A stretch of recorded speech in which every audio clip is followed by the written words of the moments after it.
अस्सलाम वालेकुम। मतीउल्लाह जान MJTV। Supreme court of Pakistan में नैब तरमीम के ख़िलाफ़ दायर आइनी दरख्वास्तों की समाअत तवील अरसे के बाद दोबारा शुरू हुई। आज बड़ा ही हैरान कुन बयान आया सुप्रीम कोर्ट के एक मुअज़्ज़ज़ जज की तरफ से, जिसने शायद चीफ जस्टिस उमर बंदयाल को भी हैरान कर दिया। जस्टिस मंसूर अली शाह ने आज समाअत के आगाज़ में ही अपने रिमार्क्स में कहा कि वो इससे पहले फ़ौजी अदालतों के ख़िलाफ़ आइनी दरख्वास्तों की समाअत के दौरान ये रिमार्क्स दे चुके हैं कि जब तक पार्लियामेंट के मंजूर शुदा प्रैक्टिस एंड प्रोसीजर एक्ट के तहत बेंचों की तश्कील नहीं होती तो उस वक्त तक जस्टिस मंसूर ने कहा, वो ये कह चुके हैं कि वो किसी ऐसे बेंच का हिस्सा नहीं हो सकते। और अब भी मैं चीफ जस्टिस उमर बंदयाल से ये गुजारिश करूँगा कि पार्लियामेंट के मंजूर शुदा प्रैक्टिस एंड प्रोसीजर एक्ट के तहत बेंचों की तश्कील की जाए और ये जो मामला है जो कि नैब तरमीम के ख़िलाफ़ आइनी दरख्वास्तें हैं, इनकी समाअत भी पार्लियामेंट के उस कानून के तहत होनी चाहिए। अब उस कानून में था क्या और उस कानून के साथ हुआ क्या? Practice and procedure act parliament ने मंजूर किया, जिसके अंदर सुप्रीम कोर्ट के फ़ैसलों के ख़िलाफ़ नज़रसानी की बजाय अपील का हक़ दे दिया गया। यानी कि सुप्रीम कोर्ट का जो फ़ैसला है उसके ऊपर भी एक अपील हो सकती थी, जैसे कि हाई कोर्टों में इंट्रा कोर्ट अपील होती है। एक जज का फ़ैसले के ख़िलाफ़ दो जज एक दफ़ा अपील सुनते हैं।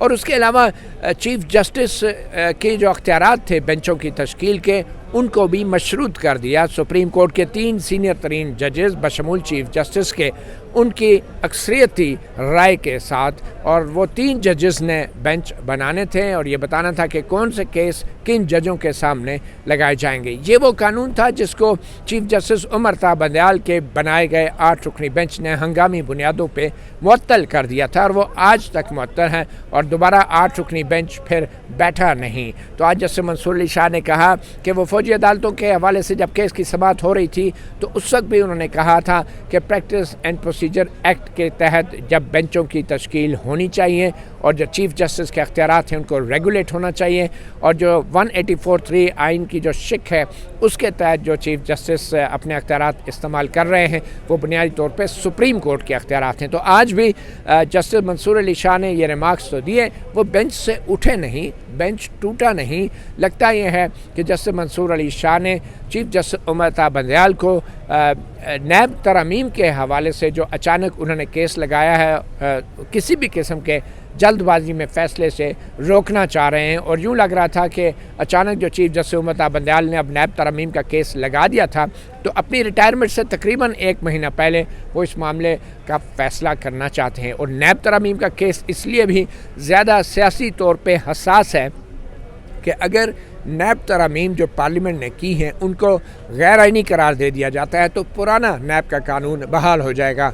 और अगर पुराना नैब का कानून बहाल होता है तो मुमकिन है कि जो PDM है, जो नून लीग है, उसके बहुत सारे कायदीन जो हैं उनके ख़िलाफ़ जो नैब के केसेस तरमीम के ज़रिए वापस हो गए थे या निपटा दिए गए थे, वो केसेस दोबारा बहाल हो जाएंगे और ये एक किस्म का सियासी भूचाल भी इससे आ सकता है। तो जस्टिस मंसूर अली शाह के आज के इन रिमार्क्स के बाद चीफ जस्टिस उमर बंदयाल ने समाअत के दौरान कहा कि 47 समाअतें इस केस की हो चुकी हैं, मैं रिटायर होने वाला हूं और अगर मैं रिटायर होने से पहले इस केस का फ़ैसला ना कर सका तो ये मेरे लिए बड़ी हज़ीमत का बायस होगा, बड़ी एम्बेरसमेंट का बायस होगा। बहरहाल अब नैब तरमीम का केस भी अहमियत अख्तियार कर गया है। 10 दिन का वक्त दिया है चीफ जस्टिस उमर बंदयाल ने नैब तरमीम के इस केस में फ़रीक़ैन को और ख़ास तौर पर दरख्वास्त गुज़ारों को और हुकूमत को भी, और हुकूमत की तरफ से additional attorney general Aamir Rahman भी आज कमरा अदालत में मौजूद थे। हम बात करते हैं सीनियर जर्नलिस्ट और कोर्ट रिपोर्टर हसनात मलिक से, जो आज मतीउल्लाह जान MJTV में हमारे साथ शामिल हुए हैं। हसनात मलिक, बहुत शुक्रिया। ये बड़ा ही एक अचानक किस्म का वाक़या है जो जस्टिस मंसूर अली शाह ने अपने उस पुराने असूली मौक़िफ़ को दोहरा दिया। तो आपको लगता है कि ये बेंच टूट जाएगा या जस्टिस मंसूर अली शाह आने वाले वक्तों में इस बेंच से उठ जाएंगे, क्योंकि अब आइंदा तारीख तो 28 अगस्त की मुकर्रर की गई है, 10 दिन का उन्होंने टाइम दिया है। तो आपको लगता है ये बेंच जारी रहेगा, मंसूर अली शाह बेंच पे मौजूद रहेंगे और अपना इख्तिलाफी नोट देंगे, या वो उठ जाएंगे? और अगर वो उठ जाते हैं तो फिर इस केस क्या बनेगा? मेरा ख्याल है कि वो इस पे रिकॉर्ड पे ले आएंगे कि फुल कोर्ट बनाया जाए और फुल कोर्ट क्यों बनाया जाए। ये सारी चीज़ें जो है वो आज में भी शाम को नोट उनका जारी हो जाए। बाकी वो मेरा नहीं ख्याल कि वो बेंच से उठे, फैसला वो दे देंगे।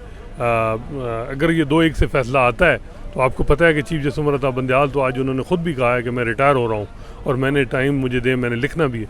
तो उनकी रिटायरमेंट के बाद फिर बेंच जब रिव्यू कोई फाइल करेगा तो उस वक्त जो बेंच आएगा मे बी वो जैसे मंसूर अली शाह की जो ओपिनियन है, जो आज भी उन्होंने कहा कि 47 हेयरिंग हो चुकी हैं, मुझे आज तक इमरान खान साहब के वकील ने ये बावर नहीं करा सके, बता नहीं सके कि कौन सा फंडामेंटल राइट वायलेट हुआ है ये नैब लॉ की अमेंडमेंट में।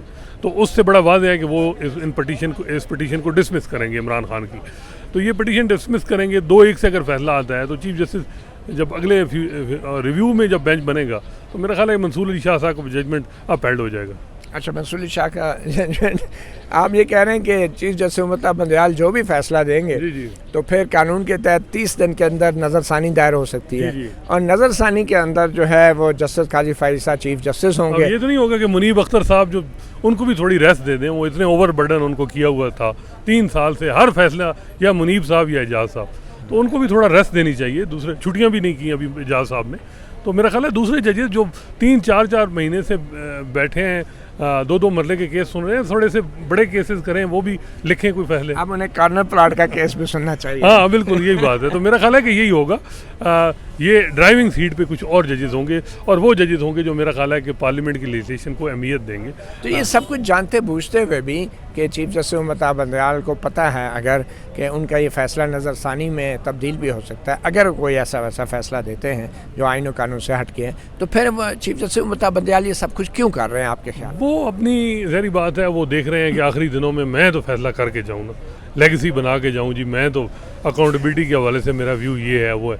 क्योंकि और बज़ाहिर ये लग रहा है कि चीफ जस्टिस साहब आज जो परेशानी थी और 2 दफ़ा उन्होंने पानी भी पिया, वो जजमेंट लिख के बैठे हुए। अच्छा, वो ऐसा लग रहा है, बहुत बड़ा इल्ज़ाम लगा रहे हैं। बज़ाहिर ये लग रहा है क्योंकि साथ साथ जजेस लिख रहे होते हैं। तो उन्होंने कहा जी कि वो जितनी परेशानी हुई ना कि ये केस अब 47 हेयरिंग के बाद ये बड़ी एम्बेरसमेंट है मेरे लिए कि जी मैं इस फैसला ना हो सके। तो वो ऐसा लग रहा है कि जजमेंट जो है वो लिखी जा चुकी है, सिर्फ 1-2 हेयरिंग होनी थी। तो वो मंसूर अली शाह साहब ने सारा प्लान जो है वो ख़राब कर दिया। इसी वजह से वो लोग चीफ जस्टिस साहब भी कहते हैं कि मैं फिर आप लोग कहते हैं जी लार्जर बेंच बनाए, फुल कोर्ट बनाए, चलने तो मुझे देते नहीं हैं। तो वो असल में जो प्लान चीफ जस्टिस साहब का था वो आज थोड़ा सा आगे पीछे हुआ, लेकिन अल्टीमेट मुझे लग रहा है कि जस्टिस एजाज और chief justice Umar Ata Bandial judgement दे के ही रहेंगे, वो जजमेंट दे के जाएंगे। अच्छा, अगर जजमेंट बकौल आपके वो लिख के बैठे हैं तो वो जजमेंट क्या हो सकती है? देखिए वो अब देखना होगा। आज वैसे चीफ जस्टिस साहब ने कहा कि आप मेंटेनेबिलिटी पे ही ले आए। वो मखदूम अली खान साहब जिन्होंने 2004 में चीफ जस्टिस उमर अता बंदयाल को एज ए जज भी बनाया था, आज पहली दफ़ा देखा है कि उन्होंने मखदूम अली खान से भी तलखी थोड़ी की चीफ जस्टिस साहब ने। उन्होंने कहा कि आप अवॉइड क्यों कर रहे हैं हेयरिंग से, बड़ी एक तलख लहजे में कहा चीफ जस्टिस साहब ने। तो चीफ जस्टिस साहब जो हैं वो उनके लिए ये जो है, जो मुझे लग रहा है कि वो ये जो कुछ प्रोविज़न है, जो अमेंडमेंट है, ये तो उड़ाएंगे लाजमी और दोबारा मामला पार्लियामेंट है नहीं तो वो करेंगे। सारी नहीं लेकिन कम से कम कुछ ना कुछ जो फोकस है उनमें वो कह रहे हैं कि जी डीक्रिमिनलाइज कर दिया है पूरे ऑफेंस को। इस मामले को मेरा ख्याल है कि वो उड़ा देंगे। अच्छा, आपने कहा कि मखदूम अली खान ने जस्टिस मंसूर अली शाह को जज लगवाया? नहीं, जस्टिस उमर अता बंदयाल को जज लगवाया 2004 में। 2004 वो अटॉर्नी जनरल थे उस वक्त। अच्छा, उस वक्त तो एग्जेक्टिव और रोल था, सारा रोल ही जो है वो एग्जेक्टिव का होता था। अच्छा, अपॉइंटमेंट में। तो अब मुझे बताएं कि अगर चीफ जस्टिस उमर अता बंदयाल फैसला दे भी देते हैं तो जस्टिस एजाजुल हसन जो है उनकी तायद करेंगे आपके ख्याल में? इसमें कोई शक है वैसे आपको? चीफ जस्टिस और एजाज साहब और मुनीब साहब, ये वैसे उस दिन मैं देख रहा था कोई लोगों ने कहा जी मुनीब साहब ने एडिशनल नोट लिखा, तो मैंने कहा लिखा है लेकिन ज़रूरत क्या है? या तो हो कि कोई इख्लाफात में थोड़ा बहुत जहन में इख्लाफ, उनके सबके जहन एक हैं, वो हम ख्याल हैं, तो वो हम ख्याल हैं, तो उनमें ये एडिशनल नोट लिखने की ज़रूरत नहीं है। तो मेरा ख्याल है एजाज साहब, चीफ जस्टिस साहब, उनका दोपहर का खाना वैसे भी उनकी लाइन और लेंथ एक ही है, तो वो जो है वो पूरे धड़े के साथ ही आखिरी जिसे कहते हैं कि एंड भी वो करेंगे, पूरा साथ जाएंगे। अच्छा, अब ये बताएं कि कौन लोग मुतासर हो सकते हैं अगर नैब तरमीम को चीफ जस्टिस उमर अता बंदयाल गैर आईनी करार दे भी देते हैं, जो कि बाद में नज़रसानी में ऑब्वियसली तब्दील भी हो सकते हैं, मगर फिर भी इससे कौन कौन लोग फौरी तौर पर मुतासर हो सकते हैं? सबसे ज़्यादा जो मुतासर होंगे वो आसिफ जरदारी होंगे, फरियाल तालपुर, नवाज़ शरीफ होंगे, शहबाज शरीफ होंगे, ख्वाजा आसिफ होंगे, ख्वाजा साद रफ़ीक होंगे, जावेद लतीफ़ हैं, मरियम नवाज़ का भी एक केस है। इसके अलावा जो है वो शौकत तरीन है, शौकत यूसुफजई, ये दो पीटीआई के हैं। ये जो केयर टेकर प्राइम मिनिस्टर हैं अनवर काकड़, ये हैं। अच्छा, इन सब के केसेस में जो ख़त्म हुए हैं या निपटाए गए या वापस दूसरे फोरम पे भेज दिए गए हैं, ये नैब तरमीम की वजह से? जी, इसमें मेजॉरिटी वो हैं जो कहा गया है कि नैब की जुडिक्शन 50 करोड़ से ऊपर के ऑफेंस से होगी। तो 50 करोड़ का, जिसका 48 करोड़ का स्कैम है, उसमें जो है वो नैब का आती नहीं जुडिक्शन, तो वो मामला किसी और फोरम। अच्छा, नवाज शरीफ और मरीम नवाज के तो हमने केसेस देखे हैं कि वो तो पहले से डिसाइड हो चुके थे और उनकी अपील थी, उनका इससे कोई ताल्लुक नहीं है जिसमें वो सजा हुई है। नहीं, वो कुछ हैं चौधरी शुगर मिल और ऐसे वैसे दूसरे केसेस जो अभी इन्वेस्टिगेशन स्टेज पे हैं, जो 2018 में बने थे, उनमें मेरा ख्याल है जान भी नहीं होगी, लेकिन वो पेंडिंग तो थी। ये वो केसेस हैं जिनमें इंक्वायरीज इन्वेस्टिगेशन स्टेज पे हैं, कुछ ट्रायल कोर्ट में चल रहे थे, जरदारी साहब के केस चल रहे थे, तो ये इस किस्म मुख्तलिफ स्टेजेस पे हैं। अच्छा, आज भी मरीम नवाज़ की एक बेल जो हुई थी हाई कोर्ट से, उसके खिलाफ नैब की पुरानी अपीलें सुप्रीम कोर्ट ने टेकअप कर ली हैं, चीफ जस्टिस उम्मता बंदयाल ने लगा ली हैं, और ये वो अपीलें जो शायद जस्टिस रिटायर्ड जावेद इकबाल के दौर में दायर की गई थी, तो उन अपीलों की कोई अहमियत है? बज़ाहिर ये लग रहा है कि चीफ जस्टिस साहब नून लीग के वो केसेस पुराने लगा रहे हैं और उनको ख़त्म कर रहे हैं। पहले एहसन इकबाल का केस लगाया और उनकी कंटेम्प्ट ख़त्म की।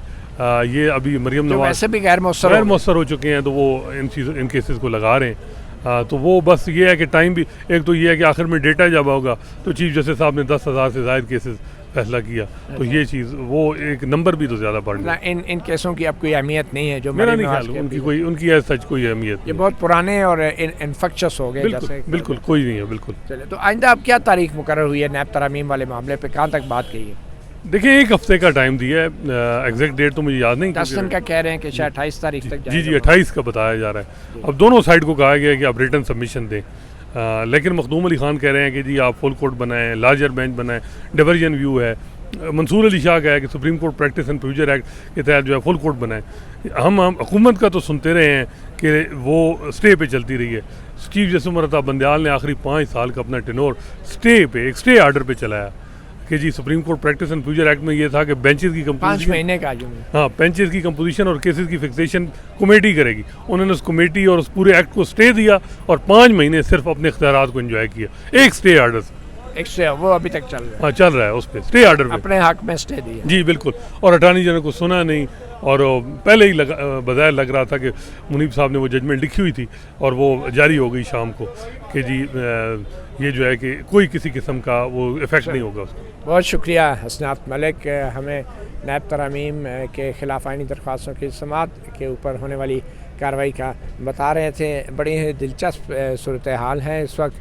चीफ जस्टिस उम्मता बंदयाल इस केस का फ़ैसला इसलिए भी करना चाहते हैं कि इस केस में 47 हियरिंग्स हो चुकी हैं, मगर जस्टिस मंसूर अली शाह का ये कहना है कि चूँकि वो जून में फ़ौजी अदालतों के मामले पे एक राय दे चुके हैं कि प्रैक्टिस एंड प्रोसीजर एक्ट के तहत बेंचों की तश्कील होनी चाहिए, तो इसलिए अब वो इस बेंच में भी बैठ के चीफ जस्टिस से ये इल्तिजा करेंगे कि वो फुल कोर्ट बनाएं। आई डोंट नो, अगर प्रैक्टिस एंड प्रोसीजर के तहत फुल कोर्ट भी बनती है तो क्या वो प्रैक्टिस एंड प्रोसीजर के तहत बनाई गई 3 रुकनी जजों की कमेटी का फ़ैसला होगा या फिर चीफ जस्टिस का अपना इनफरादी फ़ैसला होगा। बहरहाल फुल कोर्ट अगर बनती है तो बहुत सारे शकूक शुबात एनीवे दूर भी हो जाएंगे। लगता नहीं है कि चीफ जस्टिस ऐसा करें, जैसा कि उन्होंने आज अपने रिमार्क्स के ज़रिए भी वाज़ेह किया है। मतीउल्लाह जान, MJ TV से इतना ही, इजाज़त दीजिए। अल्लाह हाफिज़।